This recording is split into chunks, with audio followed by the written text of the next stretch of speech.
Good afternoon, welcome to In the City Live, welcome to Cardiff City Player and welcome to the Cardiff City Stadium this afternoon.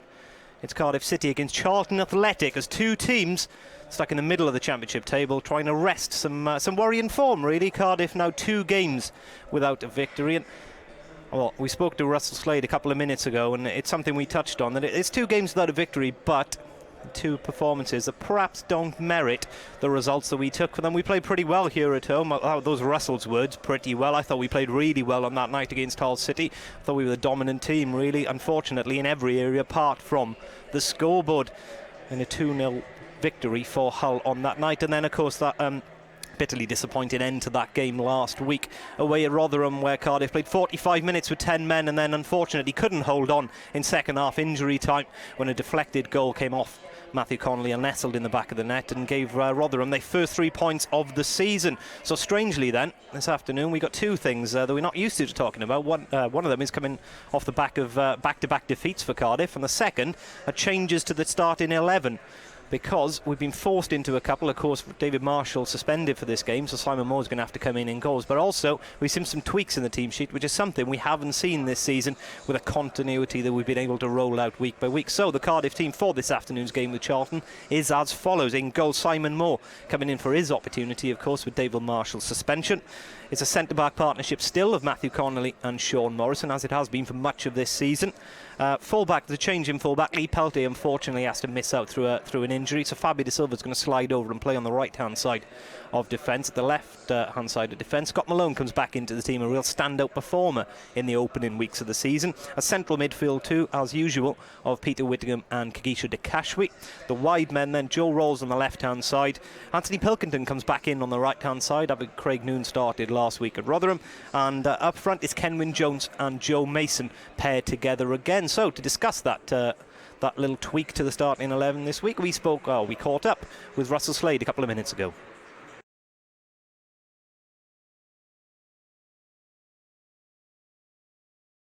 Okay, Russell, few changes this afternoon. We're reverting back to Kenwyn and Joe Mason in attack and a bit of a reshuffle of fullback.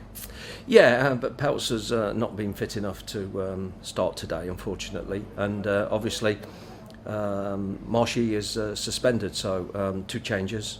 Kenwyn will come in up front and Scott Malone will come in at left back and Fabio will shift over to right back today. Of course, there's a great deal of strength in depth there at the full-back position. Scott Malone didn't do anything wrong to lose his place in the first place. Not at all. Was very unlucky. Picked up a little bit of an ankle problem, as you know, which has put him out. He's had a niggly problem with that. But no. So we're delighted that he'll come in, and I'm sure he'll take the opportunity really well. And talking of taking opportunity, another chance for Simon Moore to impress between the sections. Yeah. And Simon's been training really well. Martin Margitson's been really impressed with him, and he looks confident and looking forward to it. And an established almost now strike partnership of Kenwyn Jones and Joe Mason. They've played together a bit this year. Yeah. And potential of a centre-half partnership for Charlton, who haven't really played too much together, so there's an opportunity to exploit that. Yeah, they've had to reshuffle a bit. They got a sending off, didn't they, in midweek against Crystal Palace? So I mean it'd be interesting. Kenwyn, as we know, on his day is an absolute handful for anybody in this league, and Mace with his movement and his cleverness, we hope will cause problems this afternoon. And one returning Bluebird, Conor McElhenney, we expect him to be involved this afternoon for Charlton? Possibly. Though he played, I think he played 72 minutes on Tuesday, so he may be a sub, we're thinking, but it wouldn't be surprised, and we'll have to keep an eye on him if he plays, because we know we can nick a goal, don't we? Well, absolutely. We didn't really see too much of him due to injury in his time here, but a very lively player and a great potential. Yeah, massive potential, and injury free, and he can build up, his physical fitness. Then that will be key for him. If he does that, then they've got one exciting player, haven't they? And really 2 teams that, if you just look at the stats without knowing the backstory, 2 teams in poor form, you could say, but doesn't tell the full story of Cardiff's last 2 games at all. No, I don't think so. It's still early days, even now. We feel a bit unfortunate that we didn't come away with something at Rotherham, and we put in a decent performance against Hull City here. So, but that's the Championship. It's unrelenting. It's fine lines, and and sometimes they don't drop your way, and you know, we just have to brush ourselves down. We're in confident mood still. We still think we're playing well. That's the important thing, and we want to put in another good, strong performance today.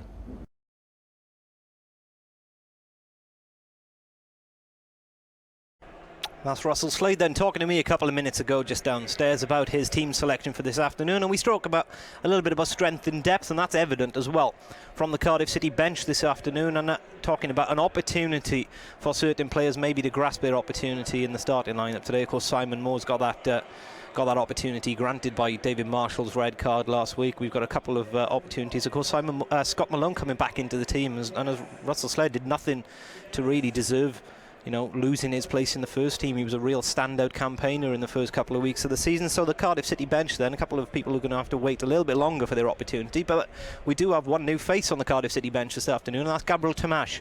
Of course, signed late on in the January transfer window, former West Brom, former Watford defender, international experience as well with Romania, and he gets his first opportunity to be involved in the first day squad here this afternoon. So the Cardiff City bench is young Ben Wilson as the goalkeeping option this afternoon. Gabriel Tamash and Bruno Ekwamanga, another, you know, pretty much first team player who's having to sit out at the moment due to the fine form of others. Midfield options come courtesy of Aaron Gunnison and Craig Noon, and then you have striking options of Sami Amiobi. It's that man just over my shoulder who's playing Kenwyne Jones in FIFA 16 there, if you watched In the City on Thursday, and of course Alex Ravel as well as the big number 9 option. So plenty of options off the bench for Cardiff today, and again it looks a really strong match day squad as Cardiff look to arrest the run of form at the moment, which reads back-to-back league defeats for the first time this season. Now what we're going to do, we're going to take a little bit of a break at the moment. I'm going to be joined back here in about 5 minutes or so by my colleague Mark Denham, and we're going to take a closer look at today's opponents, Charlton Athletic.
Welcome back to In the City Live. It's match day. It's Cardiff City against Charlton Athletic here at Cardiff City Stadium.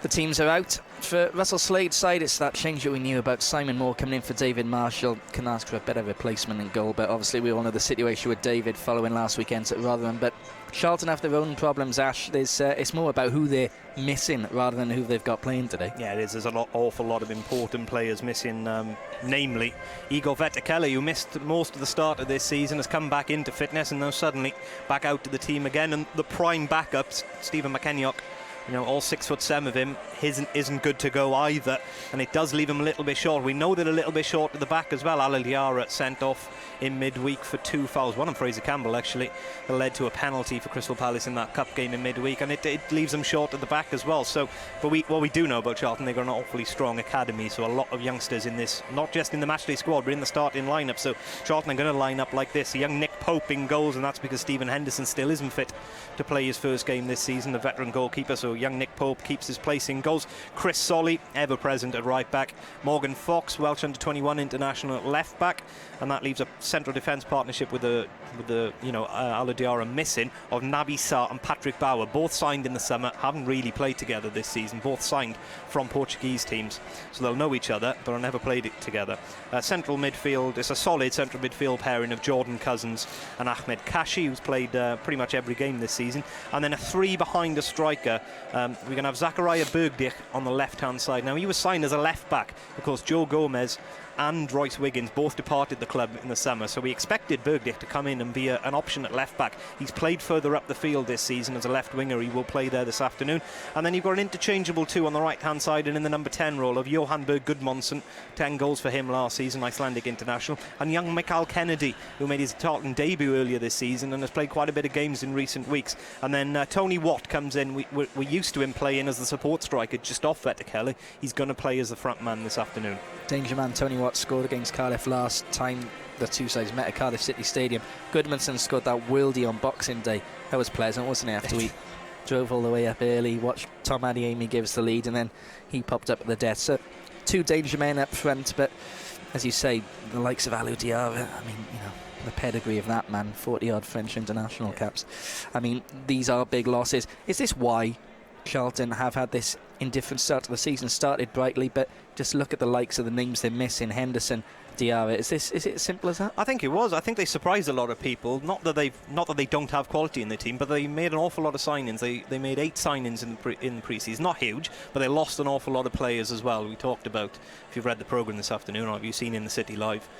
In the City on Thursday, they lost an awful lot of options at the back especially, so it meant an awful lot of change around in the starting 11, and they settled quite quickly. 4 wins in the first 6 games, unbeaten in the first 6 games, and they really got off to a flyer. And you're right, a couple of suspensions now, a couple of injuries, and it's some falter in form. It's 5 games in all competitions without a win, 4 straight league defeats.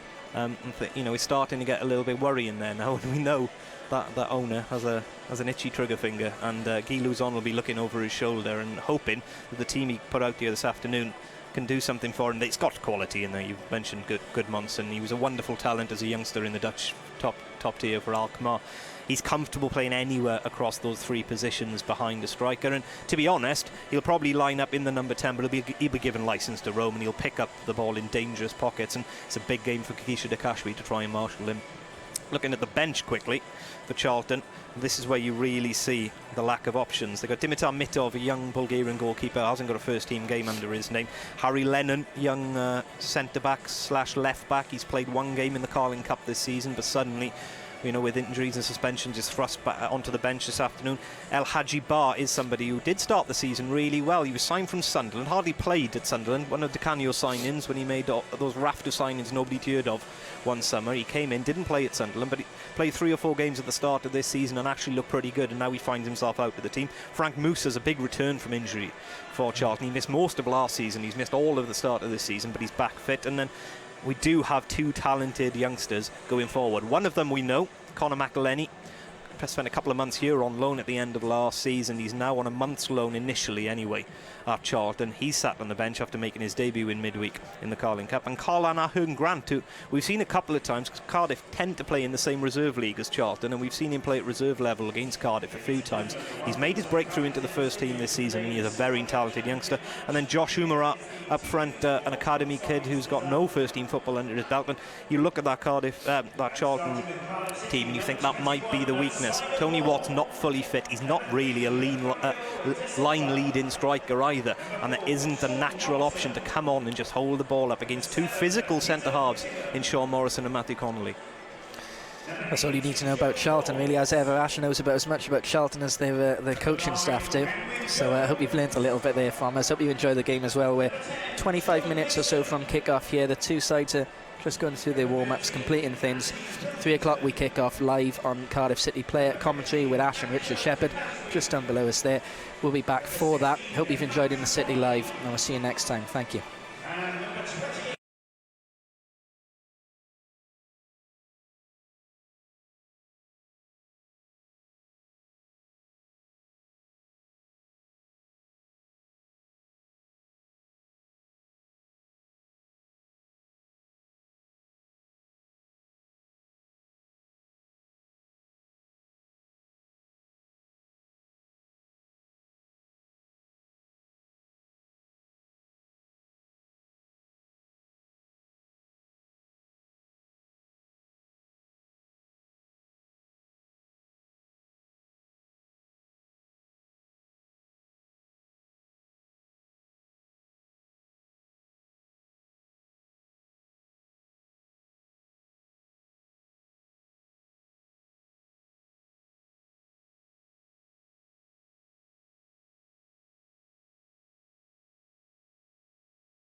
Cup All-Ireland competition forecast has now opened.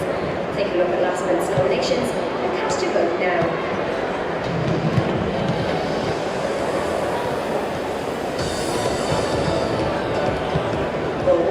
It's Craig who will pick the Bluecoats' first goal of the season against Fulham.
Number 9, Kenwin Jones.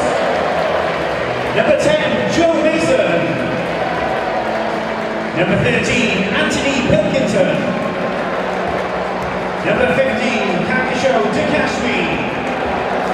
Number 16, Matthew Connolly. And number 28, Scott Mullow. And for Charlton Athletic, number 30,